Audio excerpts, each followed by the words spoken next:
Alright, so in this video I'm going to explain to you why most self-defense systems don't work in real life self-defense. Um, so if you're easily offended, then you might want to click elsewhere. Um, okay, so let's get down to it. First reason is wrong purpose. The issue with most self-defense instructors, especially in the martial arts community, is just the lack of knowledge. They don't really explain to people the difference between modern self-defense and the original purposes of the arts. I think there's a lack of understanding of the history and how they were used and for what purpose, all of that. So, like for example, Wing Chun, contrary to popular belief, it was used more as according to historians, it was used more as a assassination type of art, because the Shaolin monks, they would use the art to infiltrate a building and kill a target with weapons and stuff like that. That's why you see a lot of the techniques and forms are used for close quarters to effectively, kill the opponent. Or other arts like karate were designed to pretty much fight without weapons, because weapons were outlawed by the Japanese forces. So they had to resort to hand-to-hand combat. That's not the case for the modern world, where things have evolved to a point where now, at least in America, we have weapons like guns, knives, bats, unarmed attackers, multiple attacks, all sorts of stuff. Very different from how Asian martial arts were practiced, the stuff they had to deal with back in the day. Another example is the samurai arts, like Kenjutsu. Yeah, I think it's Kenjutsu and Yaido, I think. Yeah, those arts were pretty much the same arts that were practiced by the samurai. The sword arts were designed to fight against other samurai. It was very common for samurai to fight each other with katanas and all sorts of weapons. So it was almost a fair fight in a way. Compared to now, it's like you don't even know who's going to attack you. You don't know if it's going to be an unarmed person, if it's who knows, a veteran, police officer, a robber, an assassin. You just don't know, because technology and society has advanced to a point where you have all these sorts of problems that you have to deal with. And because the arts are traditional, they can't help you deal with those issues. So that's why you have to understand the context and the history behind which those arts were practiced, because there's different areas, different cultures, different mindsets that are completely different from what modern self-defense is supposed to look like.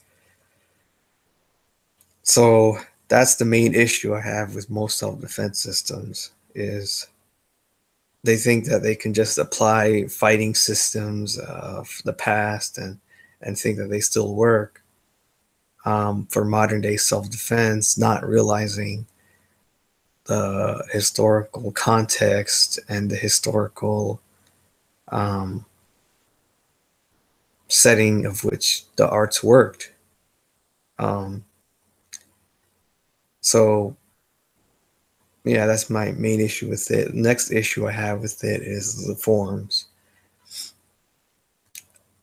People think that the forms are somehow preparing them for fighting, but really it's just punching air. And when you think about it, um, how the forms work is that they are like glossaries of several techniques and several, you know,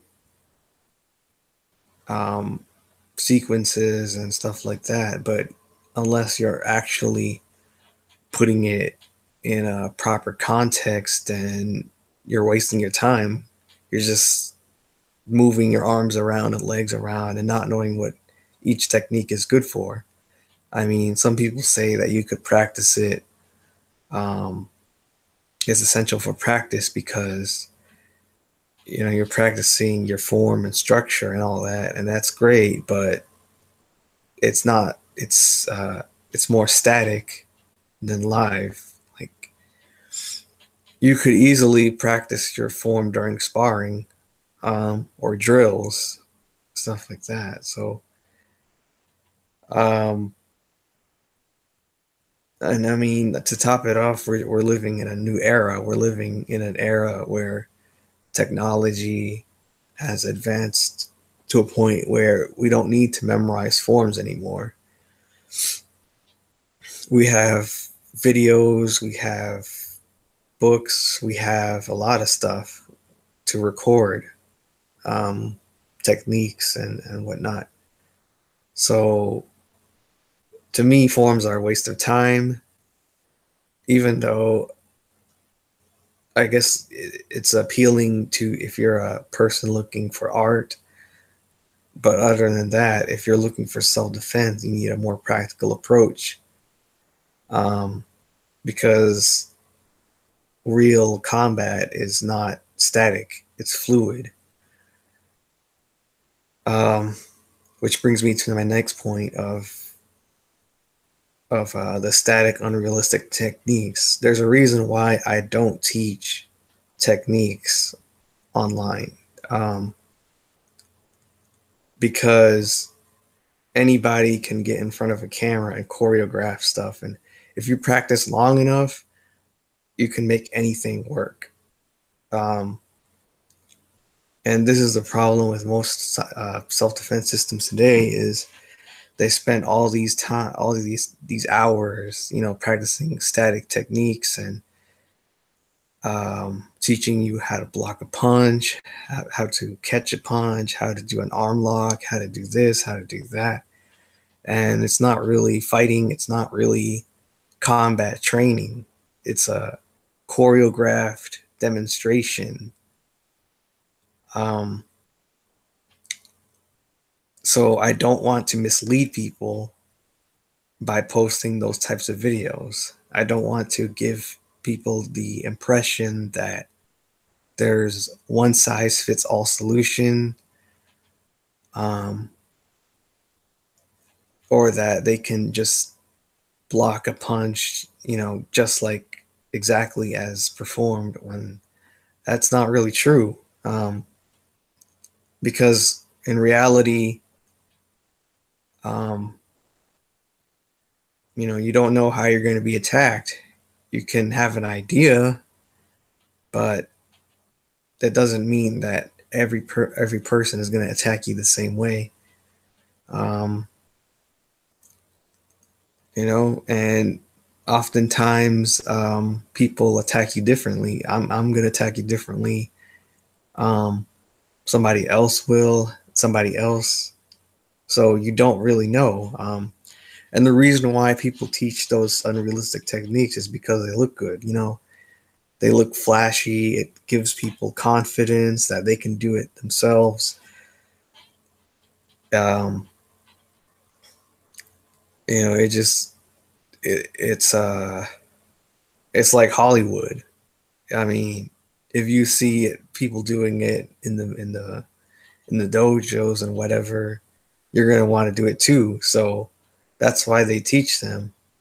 Um, Other people might teach them because that's just how they were brought up. That's tradition, and stuff like that. So, um, if you look at my videos, I show you real life attacks, and in those attacks, you'll see how different um, each attack is.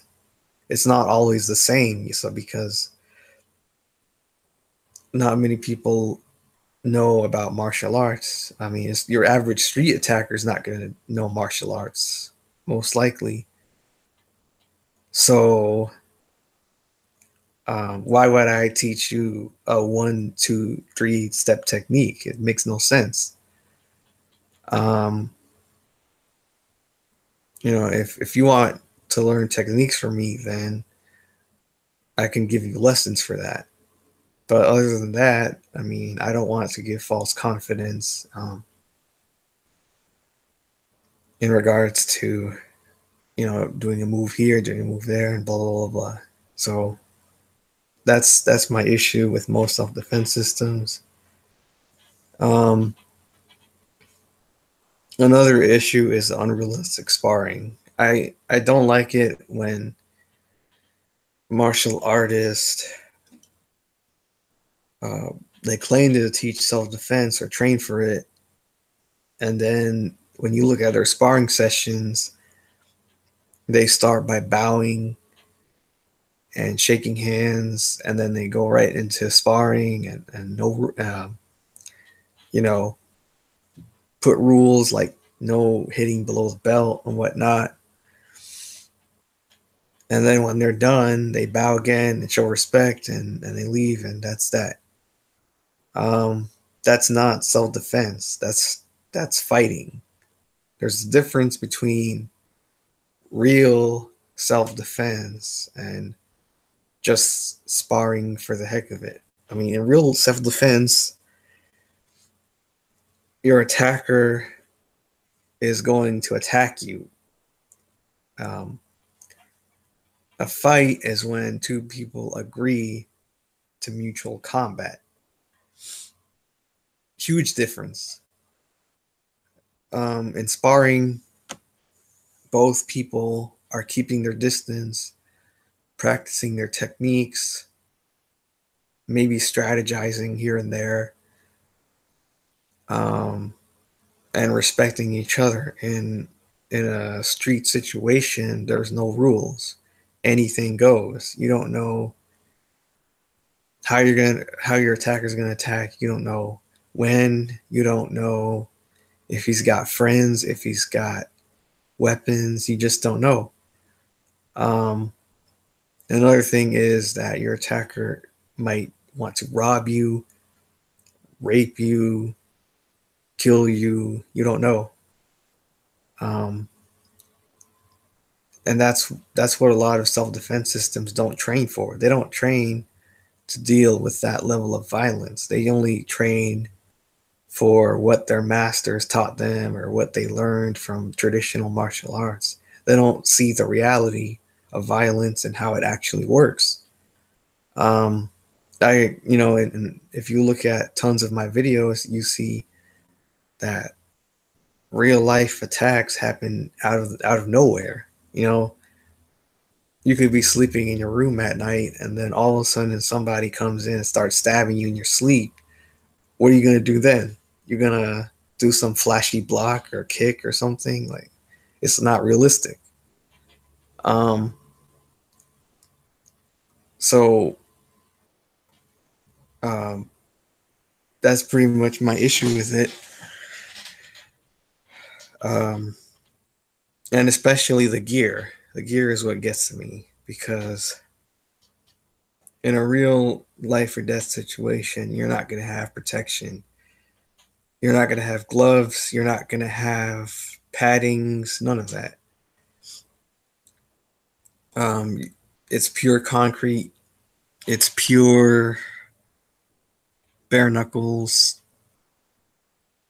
stuff like that. I mean, if you fall, you could hit your head against something and get knocked out. You could break your hands. You could get cut. You don't know what could happen to you. So most sparring to me is unrealistic, and if you're not careful, you could get caught off guard. I mean, I was caught off guard once because I train differently than most people. Um, the way I train is I have one person. When we spar, we have one person land the first hit, and if you're not ready for it, oh well, you just got hit. Um, and the only way you can prevent it is through awareness, and that's what sparring lacks in most systems. Which brings me to my next point: is the problem with most systems is there's no situational awareness. The average human reaction time is not that uh, it's not that big as compared to other stuff, like other things, like when people do stuff slow in martial arts demos. Of course you're going to be able to respond to it because they're doing it at a somewhat moderate pace, but that's not the case in a real life attack. um like I said, you don't know when your attacker is going to strike. You don't know about what weapons he or she is using, multiple attackers, um, none of that. And the only way that you're going to be able to foresee it is through maintaining your awareness through body language, eye contact, knowing the signs of violence. If you don't know the signs of violence, then you're going to get caught off guard and you might die in an instant. Um, that's why if you look at the videos I post, people die, people get shot and killed on the spot. Um, and there's very little time to respond. Um, so the problem with a lot of these martial arts systems and self-defense systems is they promote the myth that you're going to somehow see an attack coming and respond to it in a flash, and that's Hollywood. That's not real life. In real life, you have to see things coming. You have to apply a scientific approach. You can't just, block a punch by intuition. It doesn't work that way. Um, so that's a big issue, and they don't even expand on it. Why? Because they don't know how to. They don't know how to teach it. They just say, just be aware of your surroundings, and that's that. I mean, that's good, but how are you gonna be aware of your surroundings? There's no methodology behind it. Um, my next point is the lack of training in weapons. Now, with weapons, um, is very dangerous, obviously, and as soon as somebody pulls out a weapon, pretty much almost all of your hand-to-hand combat skills is useless because you just not only do you just practice these fancy movements, but you also don't really know how to keep your distance, how to efficiently disarm somebody, a lot of stuff. Um, and you can see in my videos, you can see a lot of martial artists who get killed by armed attackers. Um, and these guys, a lot of these guys aren't beginners. They're what you call experts, or masters, or whatever you want to call them. Um, so and I look at the the techniques used in a lot of schools, and like this, like take for example gun disarming techniques. I look at a lot of them, and the problem I see is they're usually only trying to deal with armed robbers. They assume that somebody's going to come up to them um, close range and just point the gun at them and demand stuff. That's not the case in real life. In real life, um, you don't know if your gunman is going to stand close to you, 5 feet away from you, 10 feet away from you. Um, you don't know what hand position he's going to put the gun in. You just don't know. I mean, it happens on the spot. So when you just rehearse things, it's unrealistic because you're only focusing on one set of um, one set of movement, um,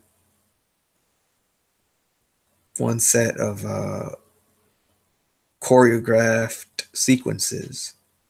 You're not focusing on all of the factors that go into combat. Um, so that's pretty much the issue. And even with Kali or Filipino martial arts, you can't expect one strike to end the threat completely because knives, for example, don't kill instantly in most cases. Not the way knives work is you're supposed to make your attacker bleed out, and that's how the person dies. Um, that's why the knife is a gruesome tool. It's not like in the movies where you see one guy stab another person and the guy just goes down like that. It's unrealistic. That's Hollywood. And unfortunately, it's the Hollywood mindset that's crept into a lot of systems and made them unrealistic. Um, Especially when they do those demos where they show one guy lunging in with one strike, and the other guy is redirecting his hand or doing some fancy arm lock. Again, not realistic. Like you can look at all the cases of knife attacks and gun attacks. Very rarely do people attack once. It's multiple stabs, it's multiple slashes, it's multiple gunshots. Um, and it's at various angles. So that's pretty much why most self-defense systems fail. For the same reason that unrealistic hand-to-hand combat techniques fail. Um, so bringing me to my next point, no multiple attackers.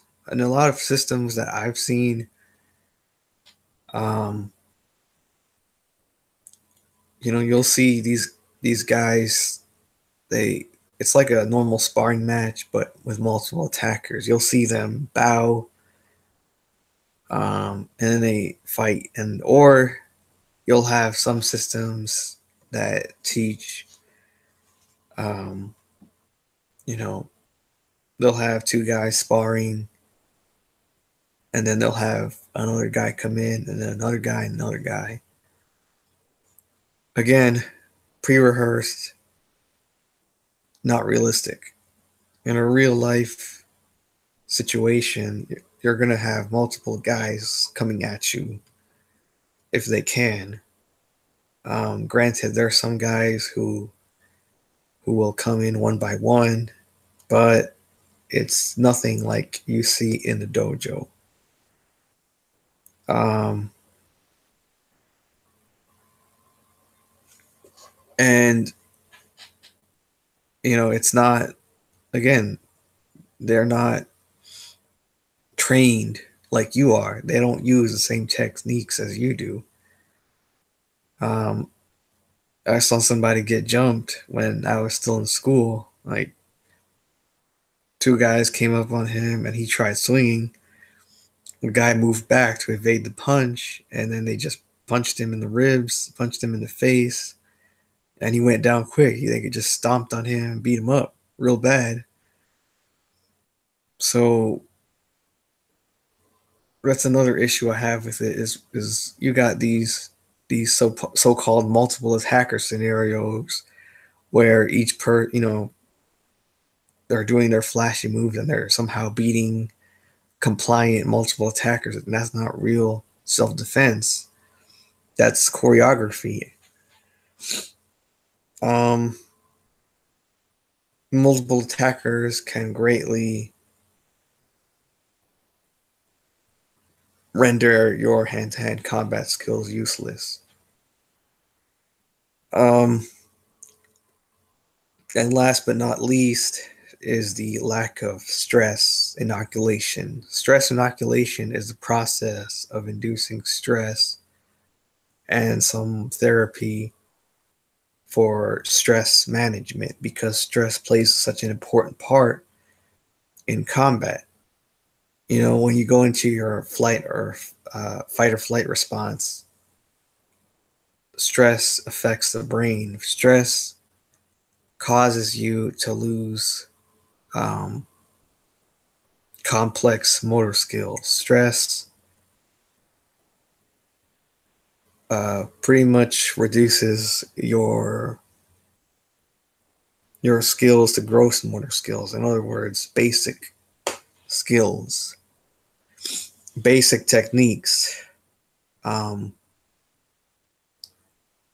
so if you're pretty much practicing flashy stuff and you get to a point where you're stressed, you're not going to be able to perform them at all sometimes in combat. Um,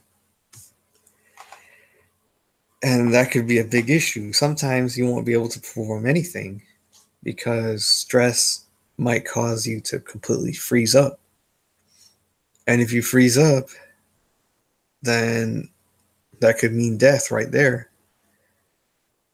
because your body can't function as well. There was a study done showing multiple people who were tested on to see if whether they could call 911 immediately. And what they found was when there was a dangerous situation, they couldn't do it.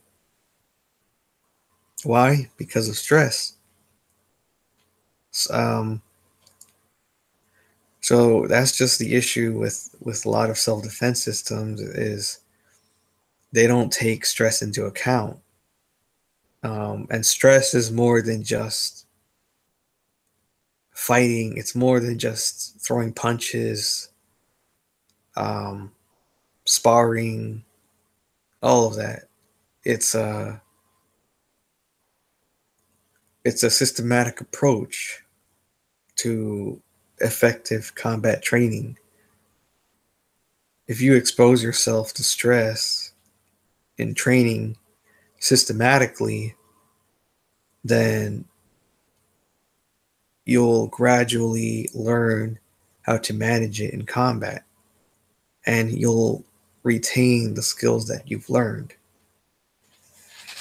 So Um, in summary, that's why a lot of self-defense systems fail and will get you killed in a real life attack situation. If you're lucky, you might just escape with a beating, or whatnot. Um, or if you do win, then it's typically by luck. I mean, there's a lot of bias. There's a lot of things that people, they just rationalize and for the sake of preserving their arts or whatever. Um, so yeah, pretty much um, sums up why most self-defense systems don't work. Now, if you want to learn effective self-defense training, then check out my Fiverr gig below. Donate. Um, Subscribe to my channel. Subscribe to my blog. Like this video. Share it with your friends. Share it with your family. Share it with everybody. And yeah, I hope you guys enjoyed this video. Leave your comments below. And I'll see you later.